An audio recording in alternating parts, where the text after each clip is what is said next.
Welcome, friends, to another edition of Economic Update, a weekly program devoted to the economic dimensions of our lives: jobs, debts, incomes, our own, and those of our children. I'm your host, Richard Wolff. I want to begin today's program with something happening to many cities and towns across the United States, and nothing better encapsulates the decline of our capitalist economic system than what I'm about to describe to you. I'm going to take the example of Kalamzoo, Michigan, a city of about 75,000 people. And in case you're interested in getting more details, which I hope you will, Time Magazine's double issue of January 17th and January 24th of this year carries a good article that gives you an overview of what I'm about to summarize.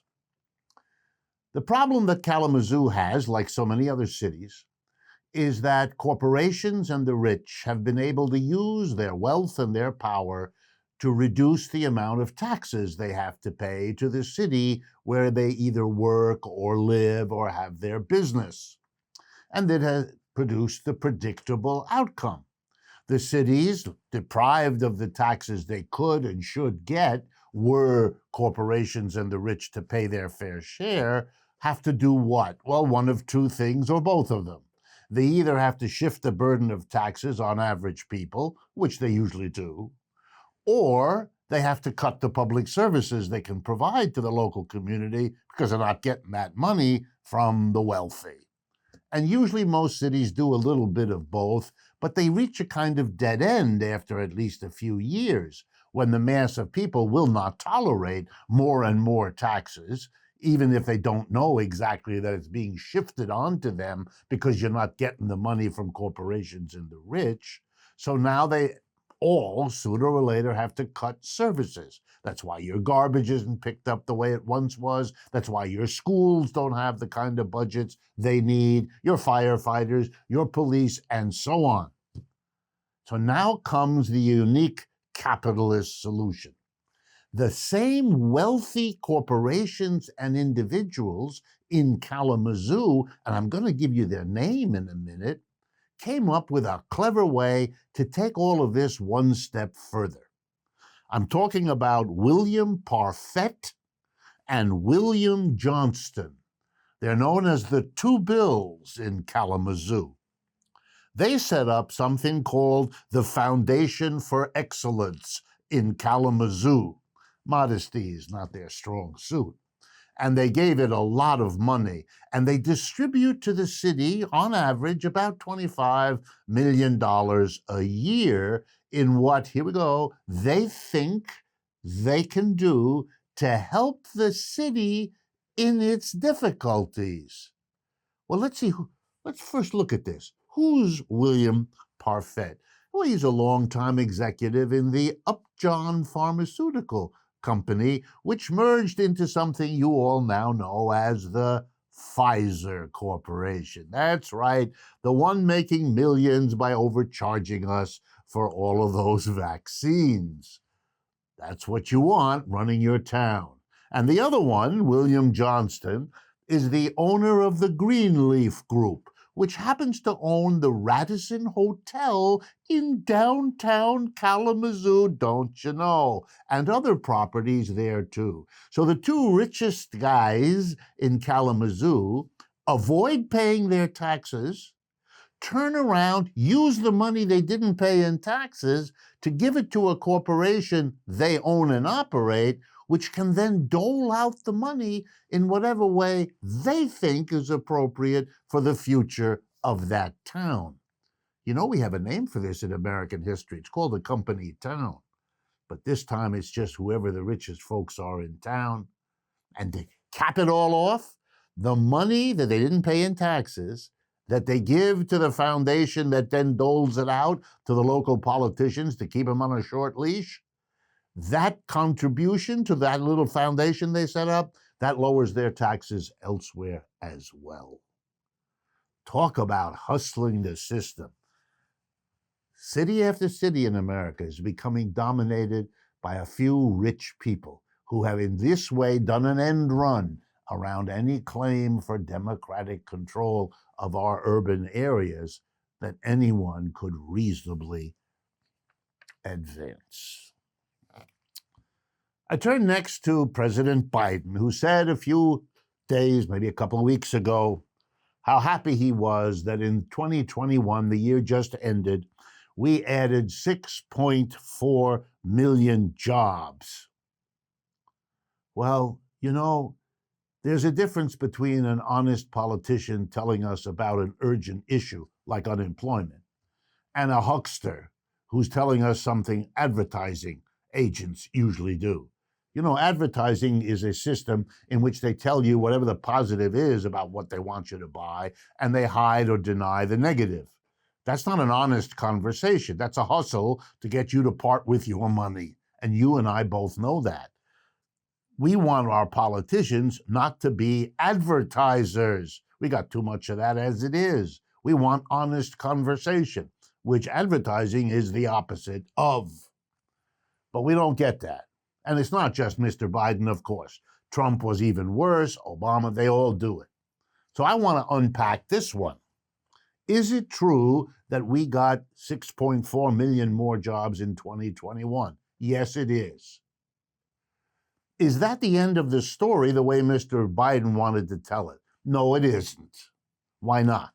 Because in the year 2020, the one just before, we lost, get ready, just shy of 10 million jobs. So if you lost 10 million jobs in 2020, the first year of the pandemic, and you got back 6.4 million jobs in the second year of the pandemic, you're still down 3.5 million lost jobs that have not come back. That's a lot of jobs, a lot of people, a lot of families, a lot of towns, a lot of cities. This is not to celebrate. This is to be honest. We have a long way to go. And let's remember, we have a bigger population 2 years later than we did before. We need more jobs, not 3.5 million fewer jobs. That's what an honest politician would have told us. But it's even worse. We're not being told about what we call the labor force participation rate. That's the percentage of people in the working age who are looking for work and have a job versus those who have simply quit and walked away. In the beginning of the pandemic, the numbers, they don't matter, but I'll give them to you. The participation rate was 63.4, and today it is 62. That's 3 million or so jobs. There they are again. People have given up. They've gone out of the labor market. That's a very serious problem. We're all still here consuming, but millions fewer of us are working or intending to work. These are serious problems, not covered over by a huckster telling us the one piece of good news you can figure out in all of this. And then there's the fact that by talking this way, you don't face it as a problem, and therefore you don't talk to people about the solution. Because, you know, there's a very easy solution to the 3.5 million at least that are without work, that had it, that needed it, that still need it. You know what that is? It's to do now what this country did in the 1930s, a public jobs program. How about the federal government hire the 3.5 million people? You know what? To green this country, to make us have better insulation in our homes, to do something about the failing infrastructure we heard so much about. Come on. And you know what? We could give them all $17 an hour. Minimum wage. That's higher than the one we have, and that would be real competition for our private employers because they'd have to do just as well. Otherwise, no one would work for them since you could get a government job at $17 an hour. And in case any of you think that's extreme, which it isn't, let me tell you quickly about West Hollywood, California, a city. And they've passed the minimum wage for their town. Here it is, $17.64 an hour. Don't tell me it isn't possible.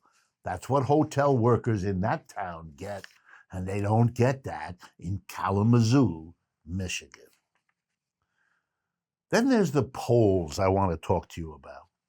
But before I do, I want to mention, because one of you asked me, that in the United Kingdom, in Britain, there is the same kind of disintegration we have in this country.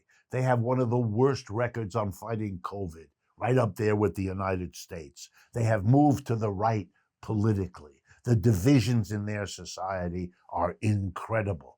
And they voted a Trump-like kind of character. He's different from Trump. Trump's distinctive by his red tie and his big belly. Mr. Boris Johnson is distinctive by the fact that he doesn't understand the concept comb and brush, and he makes a thing out of that. And that, by the way, is probably his best feature, because it's downhill after that. And he is now suffering the same kind of loser problem that Mr. Trump did. He is now down to 23% approval rate in the polls because he got caught. First, he rushed the country into Brexit, promising it would solve their problems. It made them worse. Then he told everyone back in May that there has to be a lockdown in Britain because the COVID was so terrible. And while he forbade more than 3 people to gather in one place, he was having big drunken parties, and he made a terrible mistake.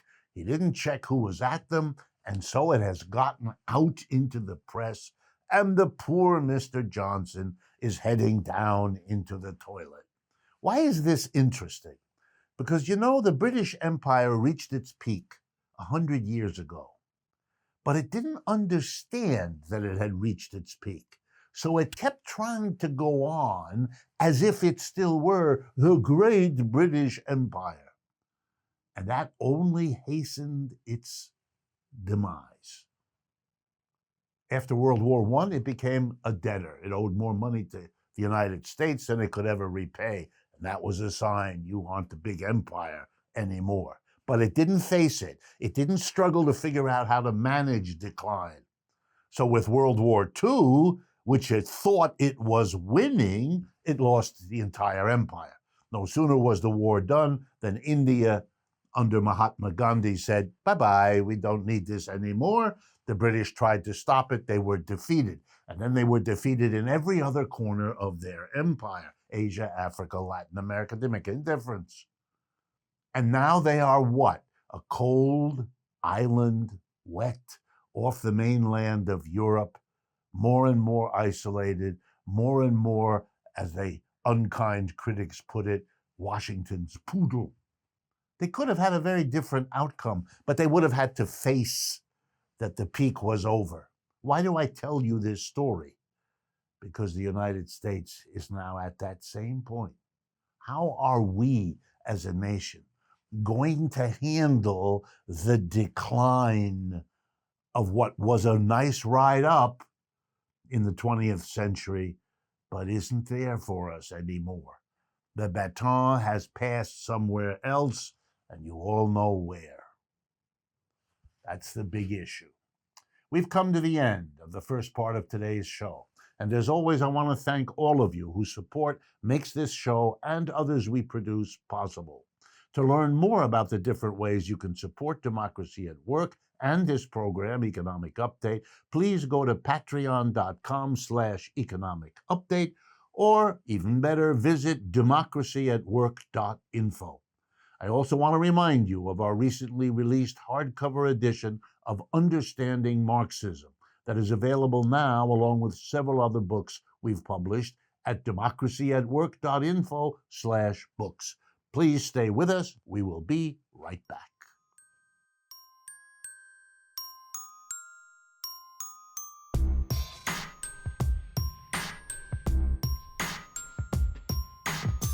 Welcome back, friends, to the second half of today's Economic Update. I want to talk a little bit about the implication of what recent polling in the United States has shown us. It seems that the majority of Americans are at least agreed on the following. They don't approve of Mr. Biden. They don't approve of Mr. Trump. They don't approve of the Republicans, and they don't approve of the Democrats. Therein lies something significant I want to kind of pull out. What's going on? My best guess, and I spent a lot of time trying to figure this out, is that the majority of Americans, correctly in my view, understand that this political system we have is so utterly out of touch with what the real problems we have as a society that it's kind of irrelevant what they say, what they do, how they posture, how they pretend to attack each other or do. This is all a kind of shadow game that more and more Americans are too busy to pay much attention to. Because look, it doesn't seem to matter which one is in there. The rich get richer, the inequality deepens, the crappy jobs remain crappy. No one is punished for the big failures. COVID is an unbelievable failure in this country where we haven't done as well as most other countries, even though we're richer than they are. Nobody is punished. Nobody is held accountable. The blame game is more and more irrelevant and people tune it out. No one was punished for the fact that we had an economic crash together with the pandemic, another crash of the umpteen we have had for which nobody was prepared. We're even running around this country today, 2 years plus into a pandemic. We still don't have enough tests. We still don't have enough. It's beyond words. And there's this sense that the political system is irrelevant, except to provide ever more money to keep this sad system going. Look, this kind of poor government, late government, it didn't matter all that much in the United States between 1820 and 1950, maybe even 1970. The American economy was on the way up. The American economy was growing. The rest of the world, not so much. And even when it was, the United States, it was so big it dominated. But that's not the case anymore. We are an economy that has passed its peak. And however hard it is to get our heads around it, that's the reality. So we need more government intervention to help manage the downturn, because it isn't the nice ride that the upturn was. And we need to think about how to do that. Not ad hoc when there's a crisis, which is how we bring the government in, but over the long run. And here's a warning. If you don't do that in a rational way, you're going to suffer in the U.S. the decline into secondary status that our forebears, the United Kingdom, have been living out this last century. They've ended up a very small, sad residue of what the British Empire once was. Didn't have to go that way, but their commitment to keeping the government away so that private capitalists can have the day is costing them as a society, literally, as I talk. I want to use the bulk of today's second half of the program to answer a question many of you have been sending, to talk about socialism. This other of capitalism. It's been around a long while, seems to be coming back now in various parts of the world, something about which a level of nonsense is spoken in the United States that's downright embarrassing to me. I was born in the United States. I've lived and worked here all my life. It's embarrassing what a taboo it is. People haven't thought about it, read about it, learned about it, and yet speak as if they understand it in ways, as I say, that are, above all, embarrassing. So I want to address that in a summary way to make sure we all are on the page. Socialism is the number one alternative to capitalism.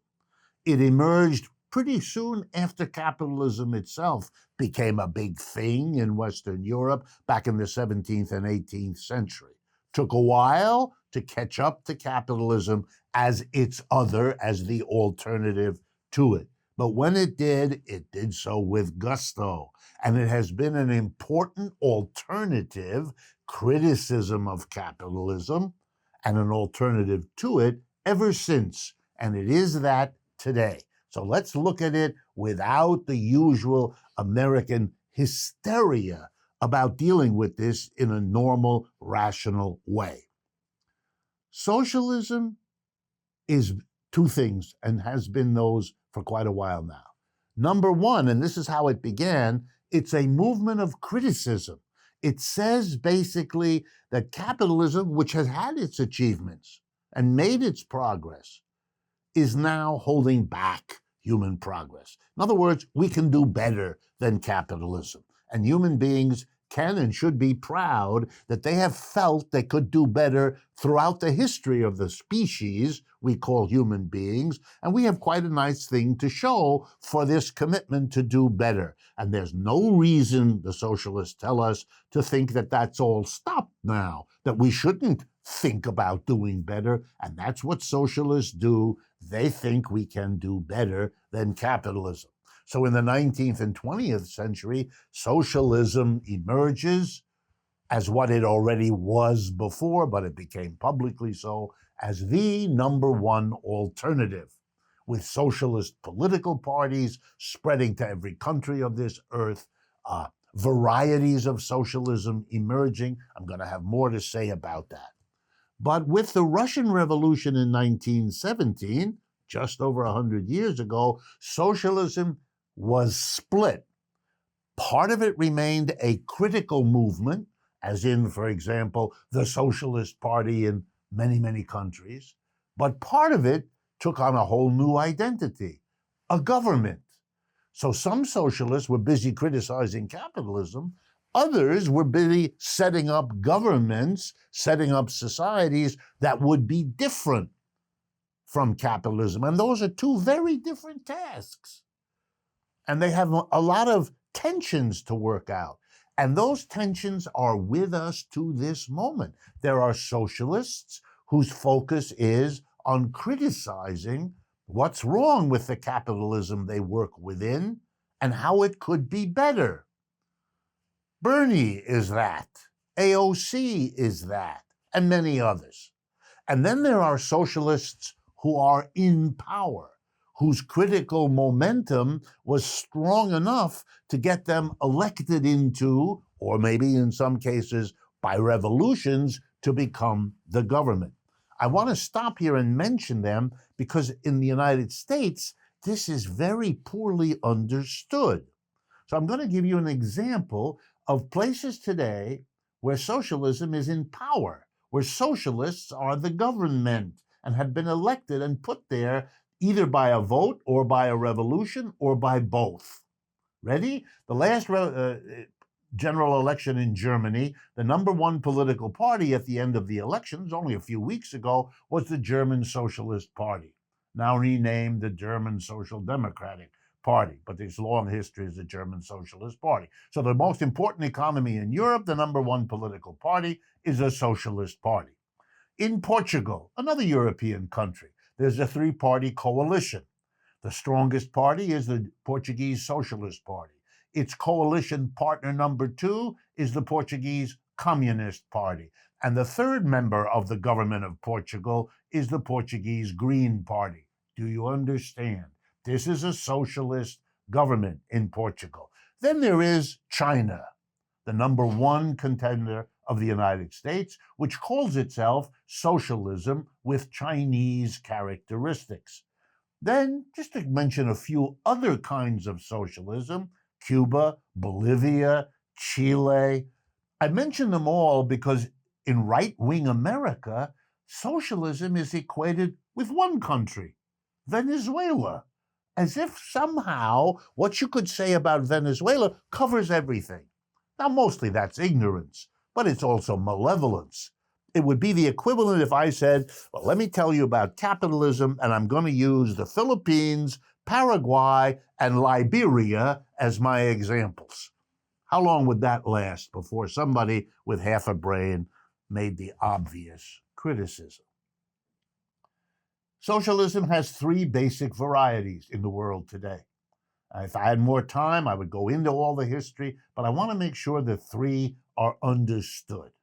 Number one, socialism regulates and limits capitalism. It leaves the enterprises owned and operated by capitalists. All it does is say, you can't go this far. For example, you can't pay below this as a minimum wage. You must pay taxes like this.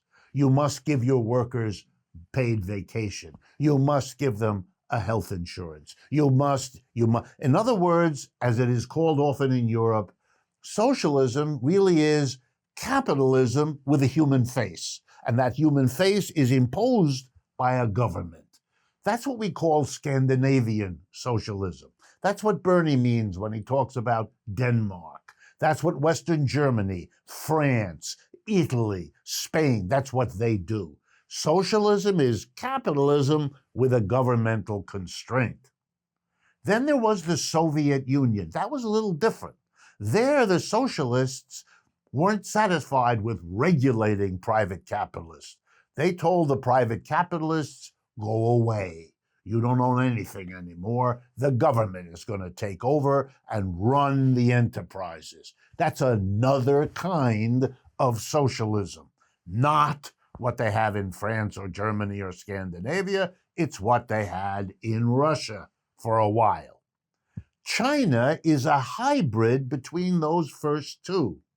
That is, it has a huge private capitalist sector regulated by a socialist government, sort of like Western Europe and Scandinavia. But it has another sizable sector of its economy owned and run by the government. That's a bit like the Soviet Union was. So think of hybrid and think of China's logic, because they've explained it. We don't want to make the mistakes we think Western Europe makes, and we don't want to make the mistakes we think Russia made, so we have this hybrid. The last kind of socialism is a critique of all of those I've just mentioned. Not that what they all did was wrong, but they left something out. They changed the government, they changed the regulation, but they didn't change the workplace itself, the daily reality of the office, the factory, or the store. And that is a failure, that is an omission that modern socialism now has to focus on and correct. There has to be, and this is the nicest way to say it, the democratization of enterprises. No more handful of people at the top who are the boss. Nor does it matter that whether these people are privately citizens who are put there by shareholders or they're government officials. Whichever one they are, and it could be either, the crucial issue now is to put the working people in charge. Transform these enterprises into what we in America call worker co-ops, where the workers directly, one worker, one vote, make the decisions, what to produce, how to produce, where to produce, and what to do, how to distribute the revenues and profits the enterprise achieves. That can be done democratically, it should be done democratically, and a real socialism would require it, and that the Soviet Union didn't do, and that Western European, Scandinavian social democracy didn't do, and the Chinese neither. And therefore, this is a new kind of socialism. But if you're going to talk about socialism, all of those have to be part of what you're discussing, or else you're sharing ignorance. Thank you very much for your attention. I hope this program was of interest and that you can partner with us by sharing it. And above all, I look forward to speaking with you again next week.